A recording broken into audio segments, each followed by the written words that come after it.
Estos son los apuntes de la primera semana de Relaciones Internacionales. Vamos a ver lo que es el nuevo orden internacional. Y empezamos la clase haciendo una línea del tiempo que empezaba por la Primera Guerra Mundial, donde se explicó que ahí es donde surgen, al finalizar la Primera Guerra Mundial, surgen los idealistas, liderados por el presidente de Estados Unidos en aquel momento, que era Wilson. Y este movimiento idealista llega a su culmen en 1929 con el Pacto Kellogg, por el que quedaba la guerra prohibida. Este movimiento era tan utópico que no era creíble y lo único que provocó fue la decepción en la sociedad. Entonces todo desencadenó en la Segunda Guerra Mundial y al final se decide replantearse la situación internacional y se crea el nuevo orden internacional, que no es de carácter idealista como el anterior, sino realista. Y el nuevo orden internacional tiene dos pilares. El primero son las normas de derecho internacional, que pueden ser obligatorias o universales, y el segundo son las organizaciones internacionales, que pueden ser de carácter global o de carácter general. Y estas organizaciones internacionales solo pueden ser formadas por Estado, porque en el nuevo orden internacional el sujeto es el Estado, no los individuos. Por lo tanto, las normas del nuevo orden internacional son creadas por los Estados y para los Estados. Y dentro del nuevo orden social está la ONU, que es la Organización de Naciones Unidas, cuyas funciones son fomentar la creación de normas internacionales, no su creación, y vigilar el cumplimiento de las normas internacionales.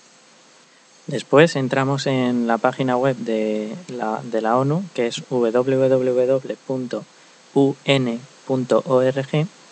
y ahí estuvimos leyendo un poco la Carta de la ONU, que es un documento, el documento fundacional de la ONU, y que es obligatoria es decir, es el primer gran texto vinculante para sus miembros, que son 192. Es decir, todos los miembros de la ONU deben cumplirla, y como todos los estados son miembros, todos los estados del mundo tienen que cumplir la Carta de la ONU. Y la Carta de la ONU se refiere a derechos generales, o lo que es lo mismo, es de derecho primario. Y todas las normas que hemos dicho que la ONU fomenta, normas internacionales, tienen como base la Carta de la ONU. Por ejemplo, en la Carta vimos que se hablaba del derecho a la autodeterminación y vimos que todos los pueblos tienen derecho a autodeterminarse mientras no estén bajo un régimen democrático. También vimos que el derecho a la autodeterminación es una resolución y se explicó que al ser resolución conlleva un documento que ha sido emitido por la Asamblea General de la ONU o el Consejo de Seguridad de la ONU. Después se explican lo que son estas dos cosas, porque después de esto se explicó que la sociedad internacional está regulada por la ONU y que ésta está formada por sujetos que son aquellos a los que las normas del derecho internacional afectan de manera directa, que están sujetos a ella de manera directa, es decir, como hemos dicho antes, los estados, y también está formada por actores, que son el resto de agentes, como los individuos, los partidos políticos, las empresas, etc. Y que, aunque también les afecta lo que ocurre en la sociedad internacional, no lo hace directamente ni tampoco pueden intervenir en la conformación de normas directamente. Luego se explicó el concepto de tratado, que es un acuerdo celebrado por escrito entre dos estados y ya está. Y entonces ahora ya pasamos a explicar lo que es la Asamblea General y el Consejo de Seguridad. La Asamblea General está formada por los 192 estados miembros de la ONU más los observadores. De los 192 estados, 30 dan dinero. Y La Asamblea General se celebra en un pleno, es de sesión plenaria, en la que cada Estado tiene un voto. Sirve para decidir resoluciones y también representa a todos los Estados. Lo ideal es que lo que se dijera en la Asamblea General fuese obligatorio, pero no lo es, porque, como hemos dicho, la ONU solo puede fomentar las normas. De forma que lo que se dice allí no tiene influencia jurídica, es solo un órgano de debate cuyas resoluciones no son, como hemos dicho, obligatorias jurídicamente, pero sí vinculantes políticamente. ¿Por qué? Porque el primer principio de la Carta de Naciones Unidas es que los Estados deben actuar de buena fe política. Entonces, y luego, el Consejo de Seguridad está formado por 15 Estados, de los cuales 5 son permanentes. Y estos 5 permanentes tienen derecho de veto. Lo que significa que para que algo se apruebe en el Consejo de Seguridad hace falta que los 5 estados permanentes estén de acuerdo. Y estos 5 estados son Estados Unidos, Francia, Gran Bretaña, Rusia y China. El resto de los 15 estados entra en el Consejo de Seguridad por rotación.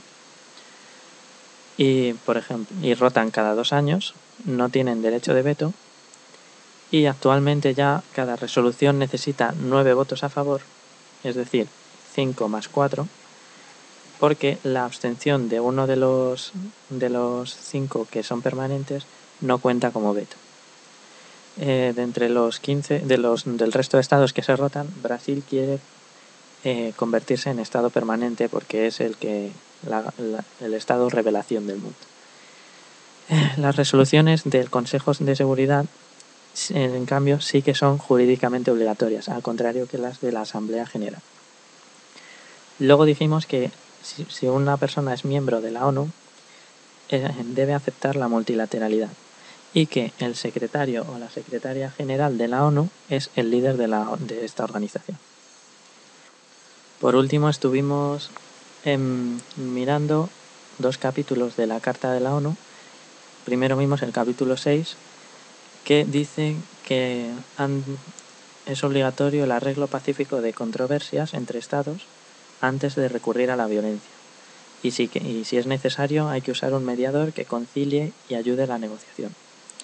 Luego, en el capítulo 7, se menciona que el Consejo de Seguridad es el único que puede decir si hay una amenaza a la paz. En caso de que la haya, es el único que puede aplicar sanciones económicas o diplomáticas, como por ejemplo el embargo, el bloqueo, romper relaciones internacionales, etc. Por eso, por ejemplo, la ley de Helms-Burton de Estados Unidos, que prohibió invertir en Cuba, fue llevada por la Unión Europea a la Organización Mundial del Consumo y fue tachada de ilegal por esta razón.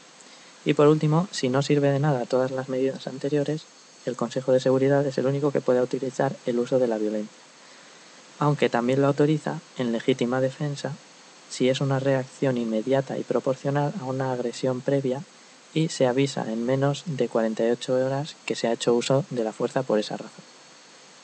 Y hasta aquí hemos visto en esta primera semana de Relaciones Internacionales.